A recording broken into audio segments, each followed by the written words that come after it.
Welcome to Fall Family Weekend 2023. We're off to a fantastic start. The best part of the evening, we shouldn't front load it, but we do in terms of what's going to happen here tonight. A few things are going to take place. We're going to hear from a student speaker in a moment. I'm going to share a few words. We've got something new that we have never done at Fall Family Weekend dinner before, so don't go anywhere. And then we're going to watch a spectacular slideshow to end the evening. So it has become tradition that the president of the Student Council speak and welcome the parents. I am honored to hand the mic off to Ethan Hua, who is this year's president and will share some reflections from the student voice. Ethan.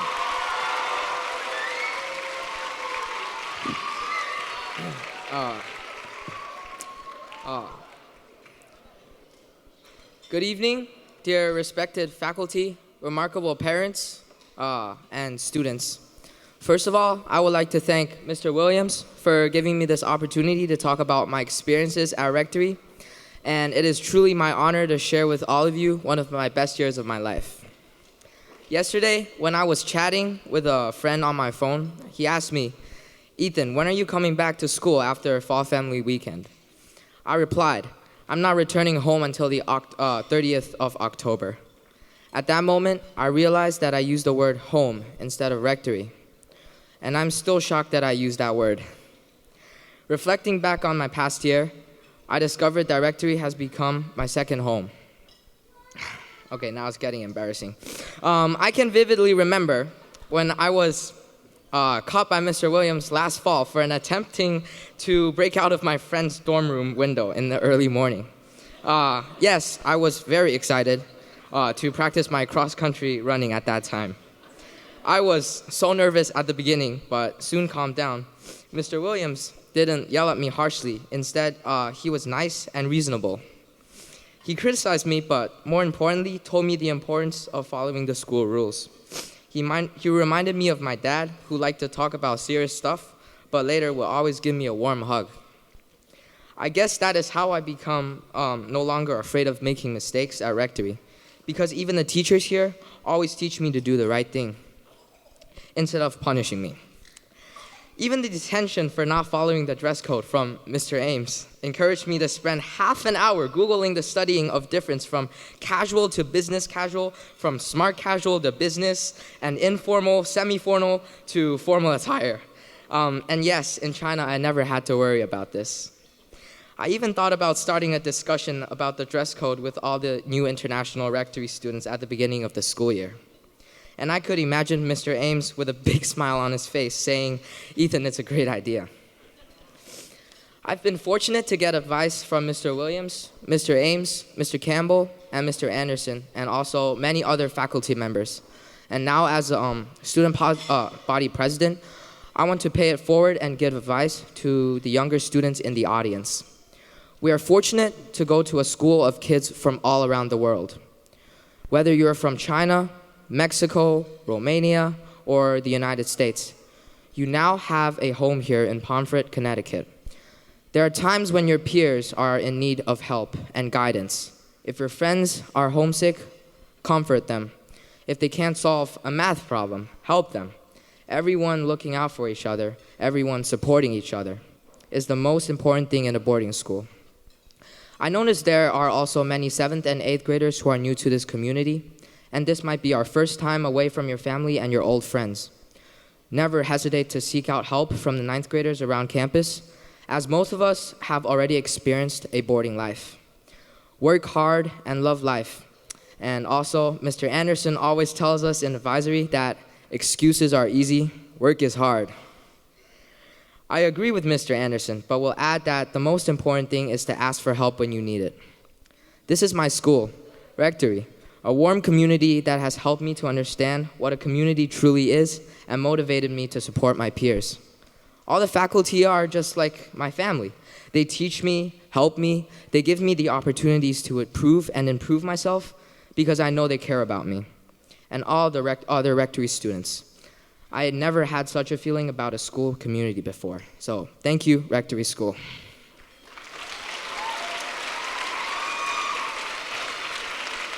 You want the warm hug? Yeah. Great job, Ethan. You're all set, yeah. I'll tell you a funny story about that day that he was sneaking out of the window. It happened to be one of the weekends when the Board of Trustees, my bosses, were here on campus, and a few of them were in the sunroom watching the young man sneak out the window, wondering, what the heck is this guy doing here? Kids are jumping out the window. But fortunately, we got through that. Friday the 13th. Today is Friday the 13th. Those of us who know that sometimes we think of this as a bad luck day. This is anything but a bad luck day. First of all, we've been following the weather. 10 days ago, it was going to rain. 9 days ago, rain. 7 days ago, rain. 6 days ago, rain. It's beautiful today. We got to try the fire pit out, which was terrific. Tomorrow is going to be beautiful as well. So lots of good things happening around here, including my recent physical. I won't go into too much detail. Don't worry about that. But I did have a physical recently, and they sent me to get my blood. They said the physical is great. I was having my blood drawn by the phlebotomist. There's a vocabulary word for you Rectory students, always a teaching moment, by the phlebotomist. And the phlebotomist said, so what do you do? And I said, well, I work at a school. I work at Rectory School right up the road. And she said, oh, you get your summers off. I said, no, I don't get my summers off. I'm a 12-month employee. I work year-round. She said, I thought the only reason that you worked at a school was to get the summers off. I said, you're crazy. That's not why you work at the school. You work at the school because every day you get to enjoy classes with the young people that are populating all of these tables here. You work at the school because you work with great adults who have committed their lives to the well-being of the students that they care for. You work at the school because guess what? I get paid to play pickleball and chess with these students and accompany them on ski trips. You work at the school because you get to go to these concerts where the kids play incredible music and you leave feeling so good about everything. You work at the school because Chef Dave in the back cooks these amazing meals for us.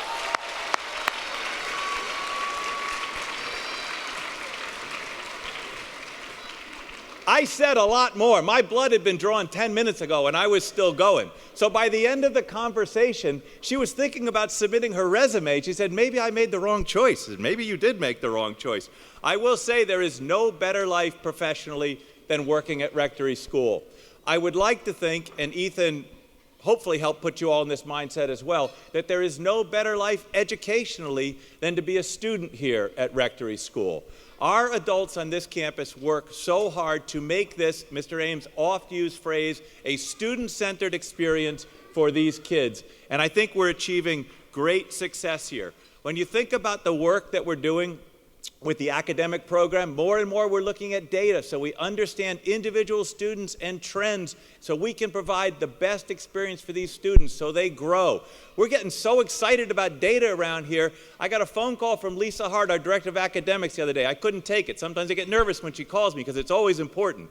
But I couldn't take it. And then, next thing I know, Lisa Hart is in my office, and she said, we had a data breakthrough. I said, a data breakthrough, and she proceeded to show me some correlation between map growth scores and class grades, and it was an amazing moment for her, which I agree was a data breakthrough. So we're having a lot of data breakthroughs here on an institutional level and an individual level. Student-centered because we're constantly thinking about student interests. Ethan mentioned Mr. Anderson. Mr. Anderson gets up at, maybe it's before 5 in the morning, a couple mornings a week, so he's down in the gymnasium so the kids who want to work out can go down there and work out. He's here in the evenings. Mr. Ames is down in that gym too. Mr. Anderson is here in the evenings working with the kids on their basketball skills. But it's not just sports. For the students who want to play music, they can go and they can practice their music any time of day when they want. On the weekends, there are so many great opportunities for the students. And tonight, shortly, we are going to do a reveal on the musical that all the students have been watching us do the countdown for, the musical that we'll be putting on this spring. Just another part of the student-centered. Student emotional well-being. As you're going through your conferences, I hope you can tell the care and the interest these adults have for these kids. So much of our focus is on the well-being of these students from an emotional perspective as well. Ask your child about the Be Kind cards. I won't tell you about them. Ask them about the Be Kind cards. Ask them if they go to the SHIELD meetings, where our students get together to talk about how to best support all of our students here on campus, regardless of background. Ask them about the messages that they've gotten in assembly from the numerous adults who speak about causes that are important to them, and their fellow peers who speak about things that are important to them. I should add, too, we have a new committee that started meeting last spring, the Student Wellness Committee. It's a group of adults who meet weekly just to discuss the kids and make sure they're all doing okay, and if they aren't, figure out how we can best help them out.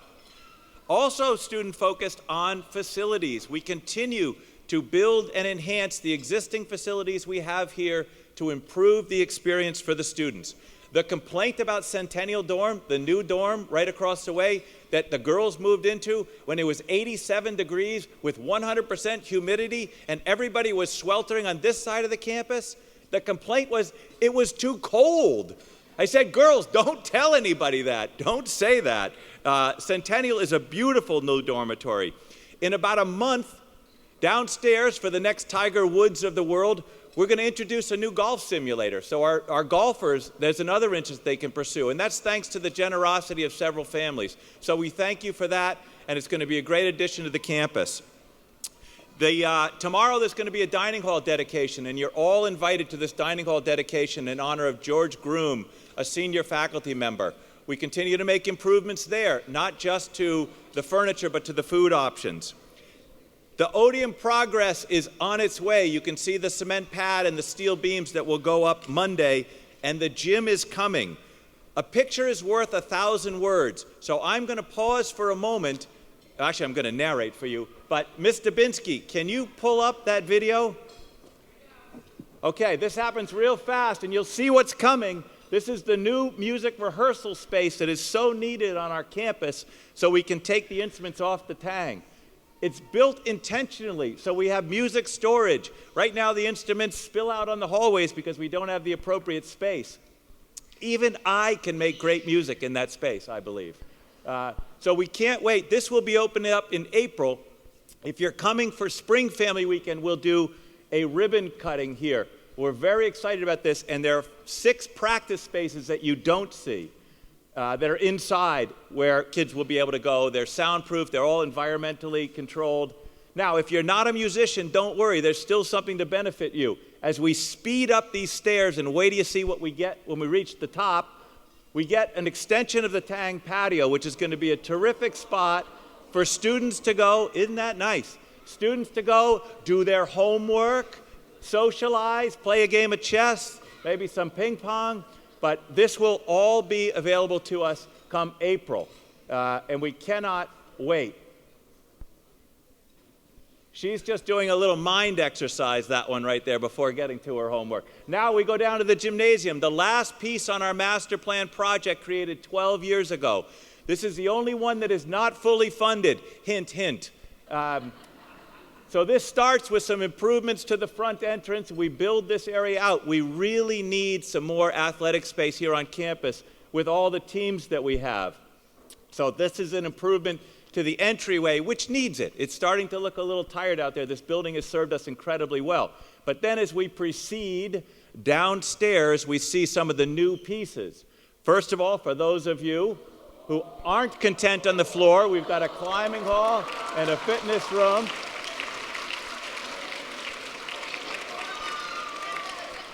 Kaido, you can make big muscles there, Kaido, big muscles.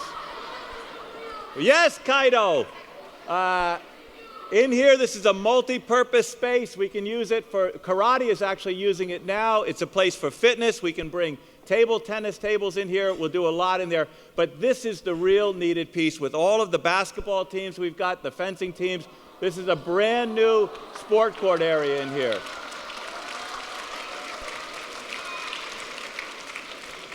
It's a multi-use facility. We want it to be a place, honestly, where balls can bounce off the walls. And honestly, with the padding, the kids can bounce off the walls. That's good to have with all the middle schoolers here and the elementary schoolers. So that's the last piece in the project. The board is meeting actually next weekend to talk about this and the progress that we're making, and then we'll reconvene in April with the board and hopefully vote to move this project forward. That's coming. Let me know if you want to know more. Now, Mr. Finnegan, shh, what we have never done before. Mr. Finnegan, Ms. Bissett, can you come forward?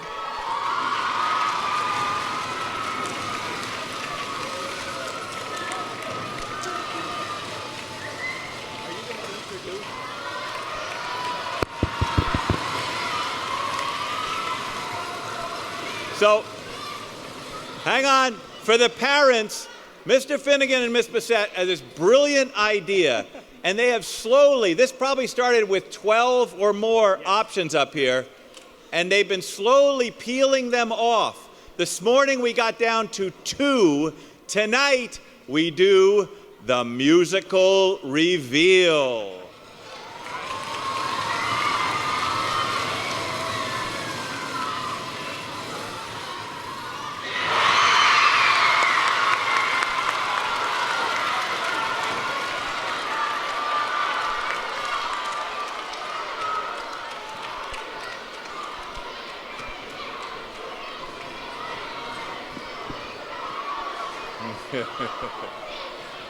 All right.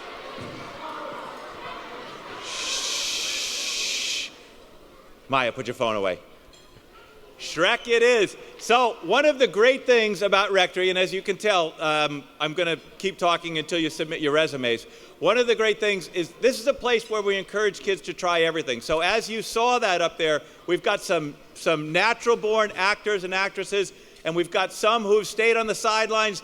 Jump in. What a great musical, Shrek. We hope that you all jump in and try that out.